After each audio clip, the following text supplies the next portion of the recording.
Imagine this, you're watching this story unfold, completely captivated by every twist and turn. But wait! Before you go, we want to hear from you.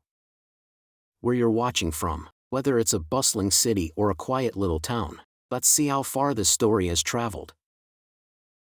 And don't forget to hit that subscribe button and turn on notifications. Mind-blowing story coming your way, one you won't want to miss. Stay tuned, and we'll see you in the next one. Her family tied her up in public, but her uncle's arrival changed everything. The sound of forced laughter filled the air, mixing with the clinking of silverware and muffled conversations. It was another one of those family gatherings, one where everyone pretended to care, where smiles were just masks covering judgment. Emma, 24 years old, sat quietly at the long dining table, swirling her fork through the mashed potatoes on her plate. She wasn't particularly hungry. In fact, she was barely present.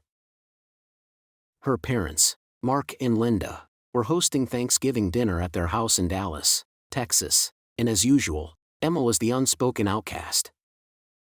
She had always been different, too outspoken, too independent, too unwilling to conform to their rigid expectations. Tonight, however, things were about to take a turn she never expected. As the conversation droned on, Emma decided to lighten the mood. She cleared her throat and, with a playful smirk, said, "I have an announcement. I just received a letter about a surprise inheritance. Looks like I'm the new millionaire in the family." For a brief moment, there was silence. Then, some of her cousins chuckled. A few even clapped. But her parents? Their expressions turned to stone. Mark slammed his glass down onto the table.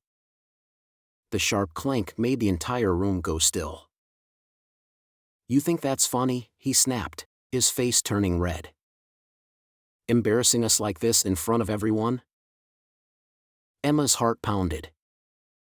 It was just a joke. "I didn't mean," she started, but before she could finish, her mother cut in. "You didn't mean?" Linda's voice was sharp, cold. "Do you think this family is a joke, Emma?" Emma swallowed hard. She could feel the weight of every stare in the room pressing down on her. She glanced at her younger brother, Tyler, who was leaning against the wall with his arms crossed, a smirk playing on his lips. He wasn't going to help. He never did. Before Emma could process what was happening, her father stood up, grabbing a length of cord from the counter. "Sit down," he barked. Emma's breath caught in her throat. No. He wouldn't. Not in front of everyone. But he did. He pulled a chair into the center of the room, pointing at it with silent command. Emma hesitated, but the fire in his eyes left no room for defiance. Slowly, she sank into the chair. Then, to her horror, he began tying her wrists together. The room buzzed with murmurs. A few of her relatives shifted uncomfortably, but no one stopped him. Some even laughed. Humiliation burned through Emma's chest like fire. Her fingers trembled against the coarse rope. It bit into her skin, and she fought to keep her expression blank, refusing to let them see her break. Her father turned to the room, gesturing toward her like she was some kind of example. "This," he said coldly, "is what happens when you disrespect this family." Emma's heart sank. She had always known she was unwanted, but tonight, for the first time, she realized just how alone she truly was. Then, the front door slammed open. A sharp gasp rippled through the crowd as a tall, commanding figure stepped inside. And that was when Emma saw him. Uncle James.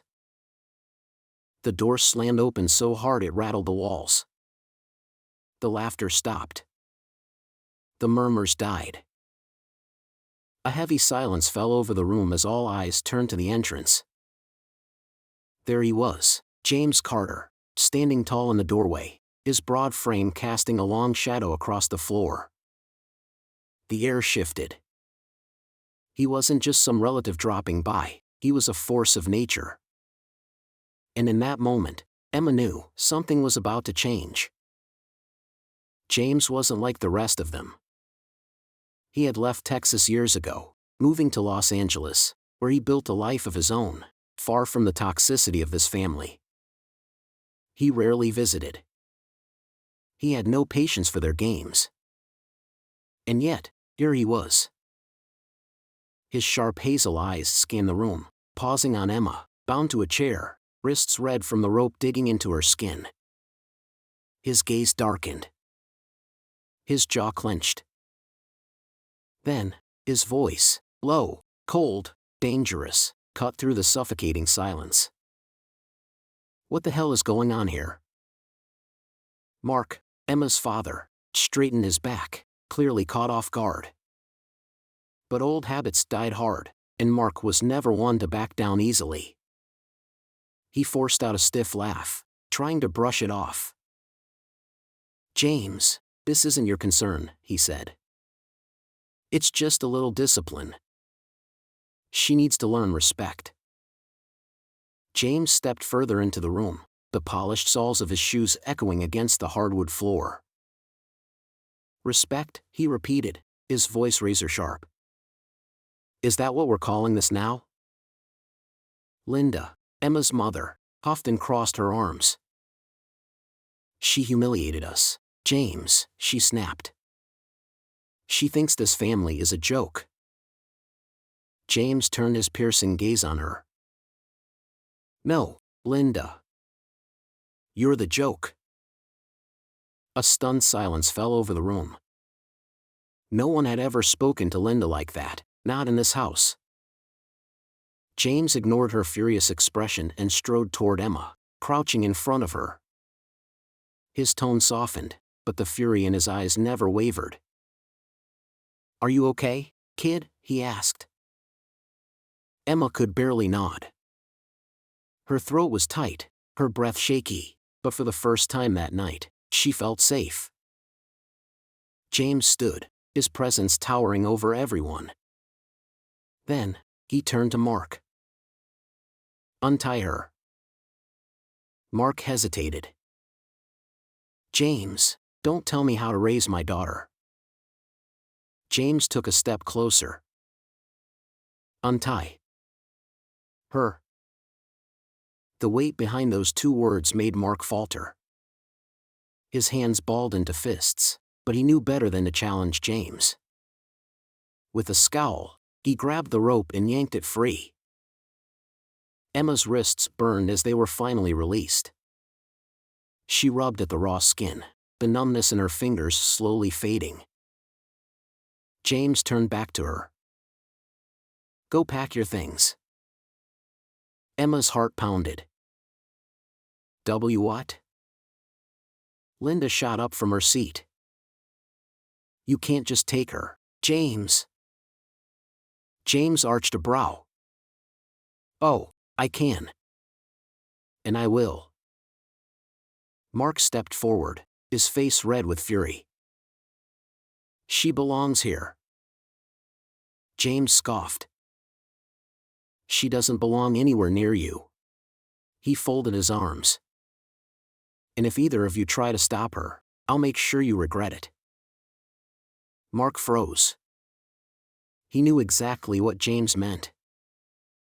James wasn't just successful, he was powerful. He had connections. He had money. And Mark and Linda? They relied on him more than they liked to admit. Emma glanced at Tyler. For once, he wasn't smirking. His expression was unreadable, maybe regret, maybe just shock. Either way, he wasn't stopping her.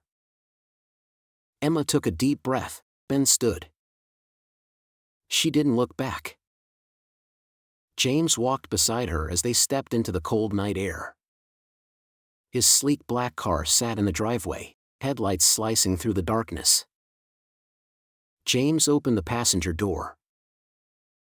"Get in." Emma hesitated for only a second before sliding into the seat.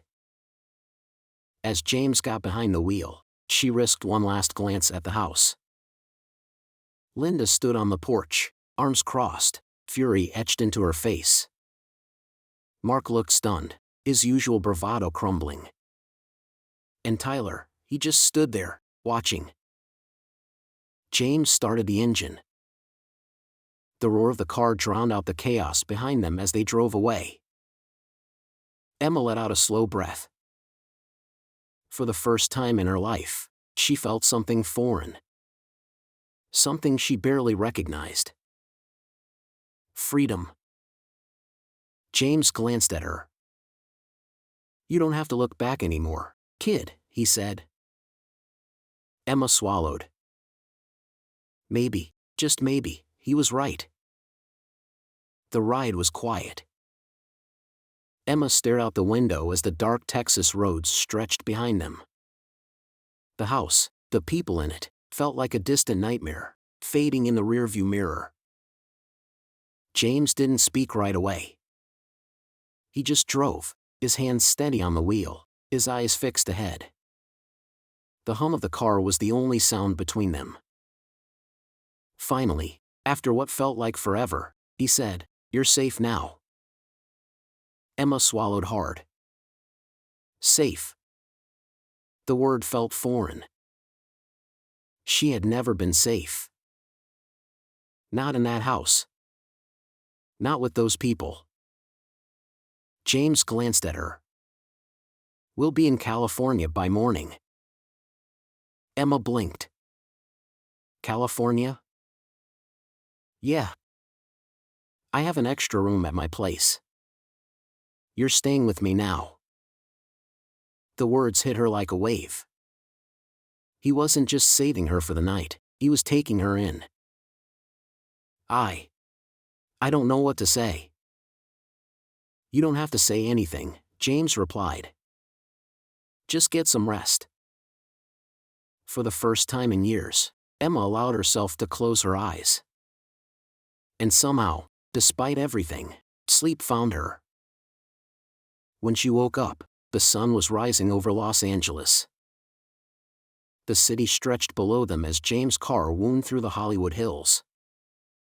She had never been here before, but it already felt lighter than home. Then, they pulled up to James' estate. Emma's jaw nearly dropped. The house was massive, 3 stories of sleek glass and stone, surrounded by manicured gardens. A long driveway led up to the entrance, where palm trees swayed gently in the morning breeze. James parked and got out. "Welcome home, kid." Emma followed him inside. The air smelled like fresh coffee and expensive leather. The ceilings were high, the walls lined with bookshelves and modern art. But more than anything, the place felt warm. Safe. James led her to a spacious bedroom with a king-sized bed, a view of the city, and, was that a writing desk? She turned to him, confused. "I remember you used to love writing," James said. "Figured you might want your own space for it." Emma's throat tightened. It had been years since anyone had encouraged her to write. "Thank you," she whispered. James nodded. "Get some rest. We'll talk later." Days passed, and Emma slowly adjusted. She ate real meals for the first time in forever. She walked through the gardens, feeling the sun on her skin, breathing in the crisp California air. She started therapy with Dr. Olivia Carter, a woman with kind eyes and a patient voice. At first, Emma didn't know what to say. But then, the floodgates opened. She talked about the humiliation, the fear, the years of feeling like she was never enough. And for the first time, someone listened. Their treatment of you, Dr. Carter told her, was never about you. It was about them. The words stuck. Maybe she hadn't been the problem after all. One evening, Emma sat at her desk, staring at a blank notebook. Her fingers trembled over the page. Could she still do this? She picked up a pen. And then, for the first time in years, she began to write. The words spilled out, raw, unfiltered, hers. And as she filled the page, she realized something. She wasn't just telling a story. She was taking her life back. Emma never planned on going back. Not to that house. Not to those people. But sometimes, fate had other plans. It had been a year since she left Texas, since James rescued her and gave her a new life in California. In that time, she had changed completely. Therapy had helped her untangle years of pain. Writing had become her escape, her way of reclaiming everything they had tried to take from her. And now, she was a published author. Her book, A Story of Survival, Strength, and Finding Freedom, had just won a national writing competition. Her name was making headlines. Her words were reaching people who needed them. And somehow, that news had made its way back to Texas. One evening, James handed her an envelope. "This came for you today," he said. Emma took it, her stomach tightening the moment she saw the handwriting. Her mother's. For a long moment, she just stared. Then, slowly, she opened it. The letter was cold. Formal. There was no apology. No admission of guilt. Just a thinly veiled attempt at pulling her back in. "The family has been talking about you.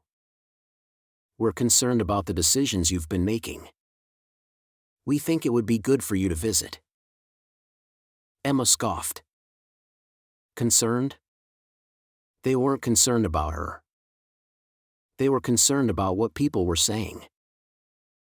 She tossed the letter onto the table. James watched her carefully. "What are you thinking?" Emma let out a slow breath. "I'm thinking. I'm going." James raised an eyebrow. "Are you sure?" "Yeah." She met his gaze. "But not for them. I need to do this for me." 2 weeks later, Emma found herself standing in front of the house she once called home. It looked smaller than she remembered. Weaker. She walked inside, head held high, feeling the weight of every memory pressing in around her. Dinner was tense. The room felt just as suffocating as it had the night she left. Her mother sat stiffly, forcing a smile. Her father barely acknowledged her. And Tyler? He was watching her carefully, like he wasn't sure what to say. Then, her father spoke. "So," he said, voice dripping with sarcasm, "I hear you've been living it up with James. Must be nice to have someone else pay your way." Emma set her fork down, heartbeat steady. "Actually," she said, "I've been paying my own way. I won a national competition for my book. I have a publishing deal now." Her mother's fork clattered against her plate. "Writing?" she scoffed. "That's not a real career." Emma smiled. "It is for me." Silence. Then, James, who had been quiet until now, leaned forward.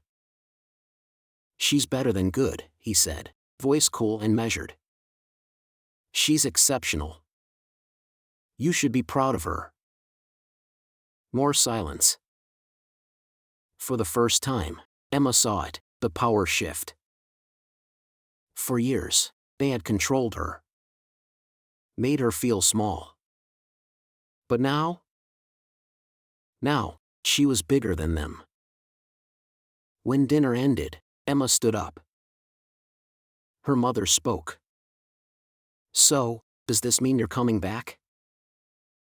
Emma turned to her, eyes steady. "I was never coming back."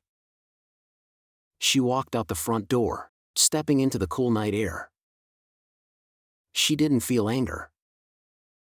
She didn't feel sadness. She felt free. James walked beside her, his hand resting briefly on her shoulder. "You handled that well." Emma nodded.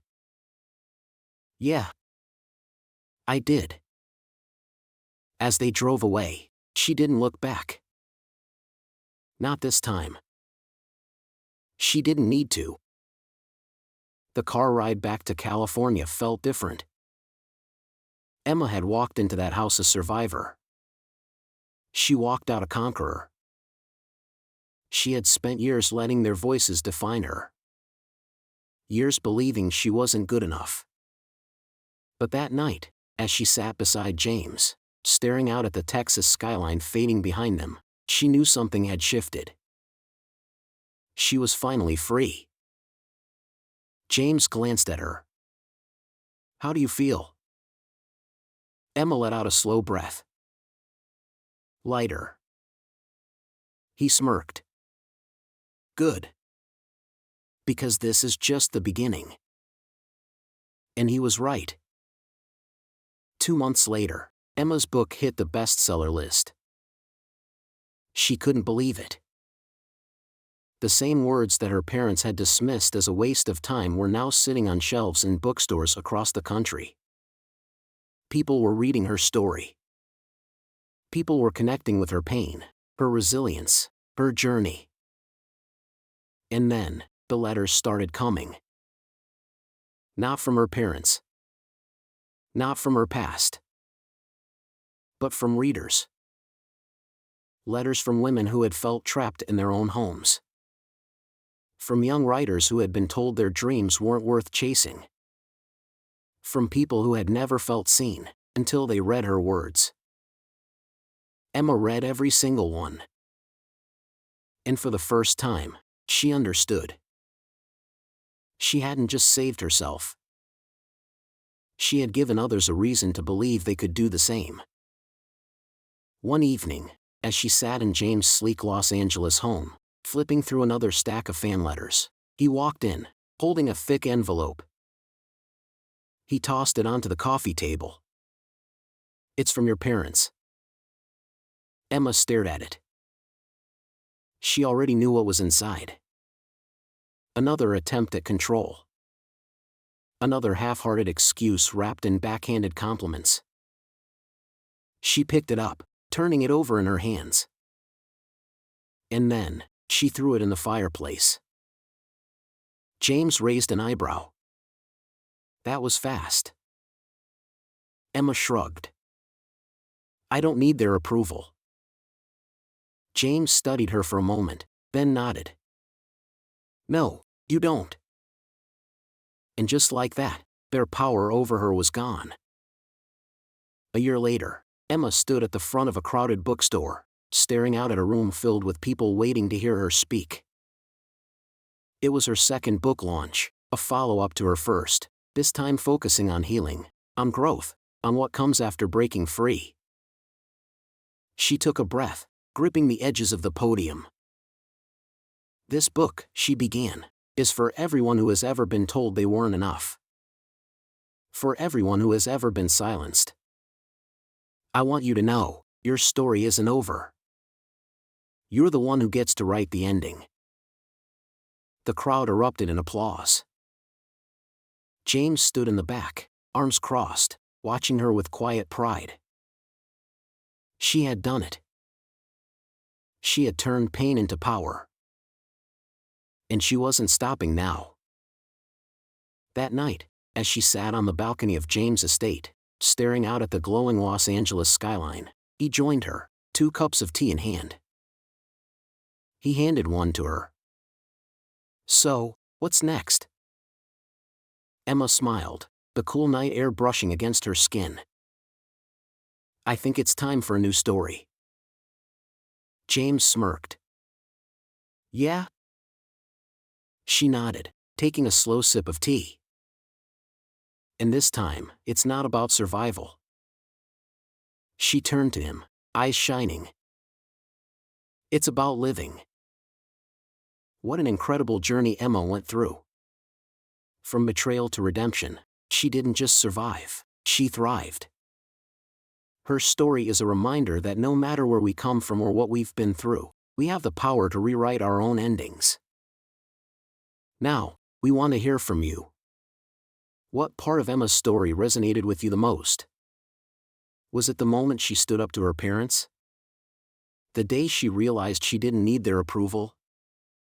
Or the inspiring way she turned her pain into purpose? Drop a comment below and tell us where you're watching from. And if you haven't already, hit that subscribe button. Tomorrow's powerful story, one that might just change the way you see the world. Your thoughts, your stories, and your voices matter. So let's talk. Comment below, and let's keep the conversation going.